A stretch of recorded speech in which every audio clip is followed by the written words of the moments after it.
Many thought it would never happen again, but after 946 days, Lewis Hamilton's winless streak is over after winning a quite incredible British Grand Prix, and in doing so, breaks the record for most wins at one venue. From RacingNews365.com, my name is Nick Golding, and I'm joined, as always, by lead editor Ian Parks.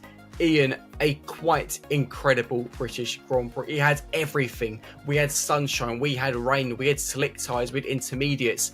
And at the end of the day, we had Lewis Hamilton at probably the most emotional we have ever heard him. I was going to say, Nick, we had water falling from the sky, and we pretty much had water falling from Lewis' eyes as well. I genuinely cannot recall in all my time covering Lewis Hamilton, and I've been reporting on Lewis since his very first season in 2007. I was there for that first Grand Prix when he started out on his quite remarkable F1 career. I've covered many of his title victories, and you're right, Nick, I do not recall him sobbing like a baby like he did over the team radio, first of all, when he got out of the car in the arms of his father. Just a remarkable outpouring of emotion. And I think it comes as well from just this sense of utter relief that he has finally won a Grand Prix yet again. As you said, 946 days, the 2021 Saudi Arabian Grand Prix, which of course was the race before the season-defining Grand Prix in Abu Dhabi that particular year. The one that we know where Lewis lost that title and Max won it in very controversial circumstances. And he's had to wait all this time, 2 years of just abject misery with Mercedes following the introduction of the aerodynamic regulations at the start of 2022. Then finally, Mercedes has managed to get itself on this path again. He's seen George take poles, he's seen George win Grand Prix, and now he had the opportunity in his hands and he took it just brilliantly. I felt today it was a classic Lewis Hamilton performance, defying his 39 years of age, defying the critics who said he was done, his time was over, he was only going to Ferrari for effectively a grand final payday. And here we have it.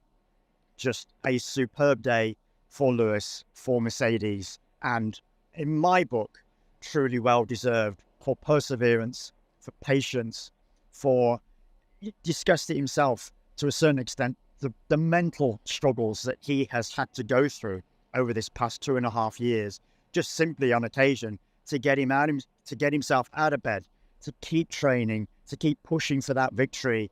And finally, he has got his just reward today. Well, it was very much, as you mentioned, a typical Lewis drive at his very best when those around him faltered and some teams made incorrect decisions. It was Hamilton who rose to the occasion to claim his 104th Formula One victory. It has been so long since we saw him on top. And I think something that was so beautiful in a way about today is that not every fan likes Lewis Hamilton. Obviously, a lot of people's opinions changed during 2021 and that titanic fight with Max Verstappen. But what was incredible was on social media after the race, fans of all drivers, including Max, were quick to celebrate and, congratulate Lewis on what was a win that clearly meant possibly more to him than maybe the 103 prior to that. You could argue that might be the case. Of course, many of those wins have led to those 7 titles that he's accrued over his remarkable career. But as you say, it wasn't just the outpouring of emotion from Lewis. It was the outpouring of emotion from the hundreds of thousands of fans here at Silverstone. You could see that final lap when they knew that he'd got that victory in the bag, despite Max closing in and threatening to snatch that victory from Lewis at the death because of that different tyre strategy they were both on in that final stint. Every fan here pretty much rose to their feet to stand and cheer and applaud, because I think they recognize as well what Lewis has been through this past 2.5 years. I mean, Lewis said it himself. He even doubted himself whether he was going to win a Grand Prix again. Such has been the difficulties that he has been through, that the team has been through as well. The 1,300 people at Brackley and Brixworth, just down the road here from Silverstone, what they've gone through as well over this past 2.5 years, to pull that team back to the front and to give Lewis and George again a winning machine, because it has no doubt been an absolute struggle for everybody within Mercedes. To see all those fans today rising to salute Lewis and applaud him over to the checkered flag was, again, just one of the best scenes I've seen in a long time in all my years covering Formula One. And we've got to mention, obviously, Lewis was very much pushed to the end by Max Verstappen. Of course, the way the race panned out, it started in the dry, it then started raining, but not enough for the intermediates. All of a sudden, it intensified, resulting in everyone boxing for the intermediates.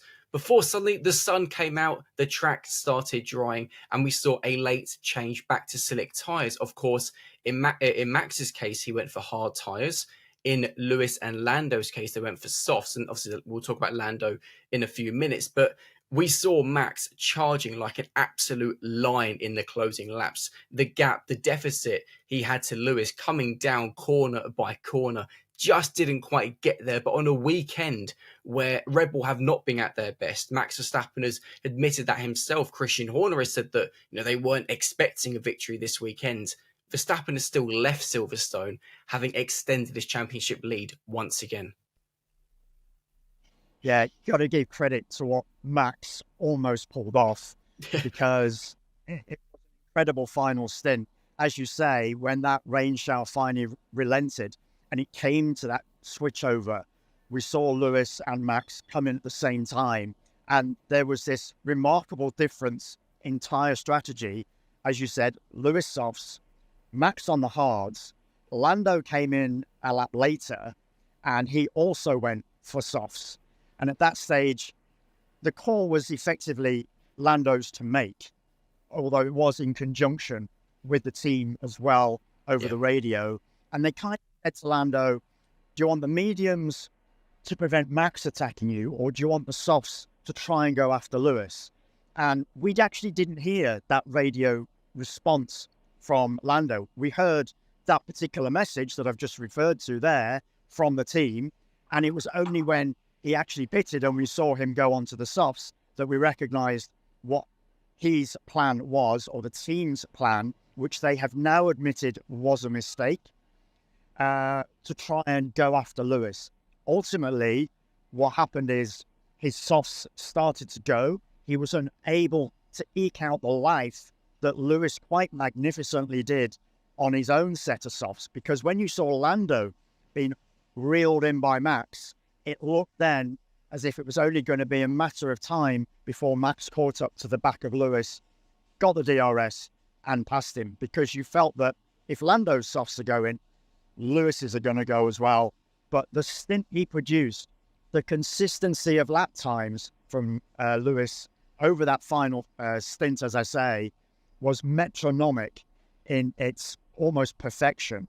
So whilst we often praise Max for some of the performances that he has produced, and particularly we've seen Red Bull go through a little bit of a struggle of late, and we've praised Max for his performances. We've praised Red Bull for their tactics. They almost got it right again today, but without a shadow of a doubt, as I say, we've given Max so much credit. This is a day when we have to give Lewis Hamilton in particular and Mercedes credit for the calls they make. But for me, it was Lewis on that soft stint. The way he managed to eke that out, that tyre life, was just probably one of his better stints that we've seen over his entire Formula One career, to grab that emotional, career-defining in some respects victory, because it just highlights everything about Lewis and what he has stood for and how he has raced over these past 17 years. Absolutely. And of course, we need to discuss Lando, because he did lead the race at one point, obviously for a large portion of it. And it did seem like he perhaps was going to catch Lewis. But as you mentioned there, he chose the soft compound as well, despite having a set of fresh mediums. And even Lewis in the cool down room after the race kind of questioned Lando, why didn't you go for the medium tight? It does feel like that is a decision that has massively cost Lando McLaren. And once again, Lando was very, very hard on himself after the race in the media pen and was, just visibly, just emotionally drained. And we've seen this side of Lando a few times now where he's so hard on himself. And interestingly, Jenson Button, obviously 2009 world champion, even said on Sky Sports F1 that Lando kind of needs to get out of doing this because it almost shows a weakness to his rivals. Yeah, we've discussed this in depth before, where we've talked about Lando and the fact that really he needs to let it go. Well, yeah, okay, let's give him that degree of emotional reflection as soon as he come out of the car, because you've got to think that these guys are getting literally within minutes of stepping out the car. The adrenaline that must still be coursing through their veins, the emotions that they're going through, and the replays that they're probably going through as well in their headers. We could have done this. We could have done that. We should have done that. We should have done this. And they must be wondering as well, just as I say, it's total turmoil sometimes. And it's almost, I think, very, very hard on them to speak to them the moment they've just got out of the car. But as you say, Lando does have this habit. And you're right, he's got to start learning. And I think he is to a certain extent, but he almost wears his heart on his sleeve a bit too much. But I don't mind that with him. I think I like to see that within a sports person. I don't want to see a guy get out of a car or speak like 10, 20 minutes, as they do in the driver's pen, and almost be robotic with their comments. We want to see emotion. We want to see a driver putting themselves out there to explain why things either went well, or in Lando's case today, they didn't go well. But yes, perhaps, and he knows it himself because he has said it, he is a little bit too hard on himself. Perhaps that's something that he needs to dial out. And you've got to only assume that with greater experience, it will eventually come. But yeah, another one for Lando to reflect on, as he did in Austria just a week ago, as to the win that potentially got away there. And this was another one that you could argue, say, because he led the race twice, that he had the opportunity to come through and take this victory on home soil. But at least he did turn around and say, there will be many more opportunities. So at least that is a positive, even if there was a quite considerable degree of negative coming from him in the immediate aftermath. Definitely. And we need to mention the final British driver, George Russell, started from pole, led the opening stages, unfortunately retired mid-race due to a water system issue. Quite ironic, given that it was raining at the time. But a disappointing day for George, given how well he did on Saturday to claim pole position. The fact that up until his retirement, whilst he had fallen back a few places, he was in with a great chance of a podium. He was definitely with a great chance of a podium. He was definitely in, arguably with a shot of the win, because possibly, who knows how might played out, when that second belt of rain came across, what strategy Mercedes and George might have deployed in those closing stages. It comes a week after what happened in Austria, where he effectively inherited a win there. But it's, as we discussed last week, Nick, you've got to be in it to win it. You've got to be there at the death, and he was there at the death in Austria. 1 week later, complete change of emotions, effectively as well, because he'd started on pole. This is his home race. Of course he's going to want to win it, and naturally you can understand his disappointment. But the bottom line is, after that win there in Austria, after the pole position here for George at Silverstone, the win for Lewis, the defining line that came out of Toto Wolff in his post-race media debrief was that Mercedes is back. And I think now we can quite comfortably say that is most definitely the case. They are in this fight, 4 poles, 4 wins, alongside Red Bull, alongside McLaren.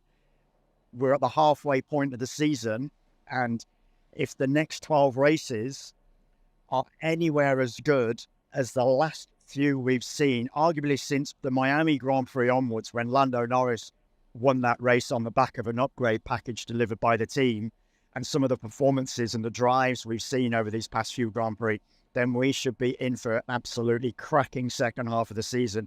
I, for one, can't wait for that, because it is just tremendous right now for all of us in the sport, to us as media to report on, for you as the fans to watch and comment on as well, because you must be absolutely fascinated by all of this that's going on, thrilled to some degree, because finally we now have this really titanic fight, not just arguably for the titles.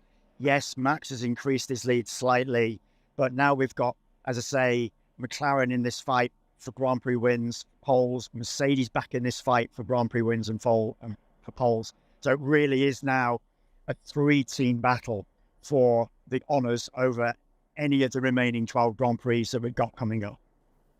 And obviously, a team you didn't mention are Ferrari, and another really difficult day for them. Carlos Sainz finished 5th and he got the fastest lap. Charles Leclerc outside the points and suffered a similar fate to Sergio Perez, where those two drivers gambled when the rain first started. At the time, it was quite light. It wasn't heavy enough to impact the circuit. It was still performing for the slick tyre runners. But they both gambled for a set of intermediates, which meant by the time the rain did intensify and the track was in a place where intermediates were needed, their intermediates were shot, that they were done. Yeah, it was too early a pit stop. They gambled effectively with Charles. Charles had started from 11th on the grid, if I remember correctly. Yeah. And it was a gamble. And it was a gamble that obviously failed.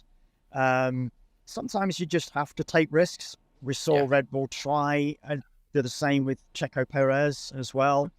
He started from the pit lane. He was due to start 19th after another shocking qualifying, that spin at Copse into the gravel where he beached his RB20, couldn't escape. Was, as I say, 19th on the grid. Red Bull decided to change some power unit components because they felt, well, we might as well, give him that opportunity at least. So we started from the pit lane because those changes were made on the Parc Fermé. Started on the hard compound tyre, the only driver to do so. They tried for a different strategy, but as we saw, both Red Bull and Ferrari got it wrong with Checo and with Charles, and it just didn't play out for them today. At least Carlos produced an okay drive to 5th. That wasn't too bad for them. You could say that was the best they could have hoped for. Would have likely been 6th if George had finished, of course. So they've got a lot of work to do. I was speaking to an Italian journalist this morning on the way into the circuit, and he basically said that they've just gone wrong with the development. It very much reminded him, he said, of what happened with Aston Martin last year, where they got it wrong with their own development, and they've been struggling ever since to try and get out of it. He does not think that Ferrari will take so long. He does believe that they will eventually, hopefully in short order, get on top of it, and then to allow them to get back into that front-running mix again for those wins and poles. Absolutely. And just to quickly go through the top 10 from today, it was obviously Lewis Hamilton victorious, with Max Verstappen in 2nd, Norris in 3rd, Oscar Piastri in 4th, who we will discuss tomorrow in the podcast because it was an interesting afternoon for him. Carlos Sainz in 5th, Nico Hulkenberg P6 for Haas, who we will mention in 1 second. Then the Aston Martins, Lance Stroll in 7th, Fernando Alonso in 8th, Alex Albon in 9th for Williams, with Yuki Tsunoda completing the top 10. Nico Hulkenberg, 6th yesterday, 6th today. I mean, you can see why he has attracted the interest of Audi, because what a performance yet again. Just pulled an absolutely superb weekend out of the bag at a time when Haas really needed it, because they'd started to struggle, but they've come with this fantastic upgrade. Certainly on one side of the garage, because Nico has been able to deliver with it, of course. Yeah. Kevin, not quite at one with that car again this weekend, but Nico Hulkenberg, as you say, delivering a tremendous performance. That's given Haas a real shot in the arm in terms of the points accrued this weekend. in that battle in that second half of the Constructors' Championship with Alpine, with RB, with Stake, and with Williams. So that's propelled them up. And they're looking good right now. That's going to have those other four teams that I've mentioned a little bit worried. We're going to get a better idea as to just where that has sits, and in Belgium, in Spa, in Hungary and Spa for these final two Grand Prix before we go into the August summer break. And if it performs again well there, two very contrasting circuits, if you think about the Hungaroring and Spa-Francorchamps, then they will be looking at certainly challenge potentially for even sixth place in the Constructors' Championship. For sure. And we need to end this F1 update on Lewis Hamilton, because today feels like it's a significant moment for him. It's quite a significant moment for F1 because, as you mentioned, some people thought that genuinely we weren't going to see Lewis win again. He is ultimately the most successful driver in F1 history. Do you think this kind of feels like now almost the start of the Mercedes farewell tour? Because the first half of the season has been more of a nightmare up until the last couple of rounds. Yeah, as I mentioned a little bit earlier, Toto Wolff pretty much called it when he said, "We're back." Yeah. So, yes, most definitely, we are looking at a Mercedes team now, back in at the front of that pack. And Toto has confirmed as well that there are going to be upgrades on the car in both Hungary and Belgium. We've got to wait to see what Red Bull and McLaren might have to fight with, of course, but they've clearly now, again, as we've discussed previously, they've found this developmental direction. Finally, as Toto put it, something just clicked just like that. The data then swooped them, has taken them on this course. And now it's just a case of building and building and building. And Mercedes arguably should become the team to beat over the second half of this season if they continue to go on this. Exactly, compared to where they were at the start of it. If they continue to carry on with this trajectory that they are currently on. Well, F1 is definitely very exciting at the moment, with so many teams competing for victory, which makes it perfect timing that Racing News 365 are giving away tickets to this season's Belgian Grand Prix, which is now an absolute do not miss. In order to enter the competition, all you need to do is be subscribed to the RacingNews365.com YouTube channel and comment below who you want to take with you and why. I think I want to take my mum, for example, because she doesn't really watch F1 anymore, but the final laps had her on the edge of her seat. So there you go. Ian, amazing stuff as always.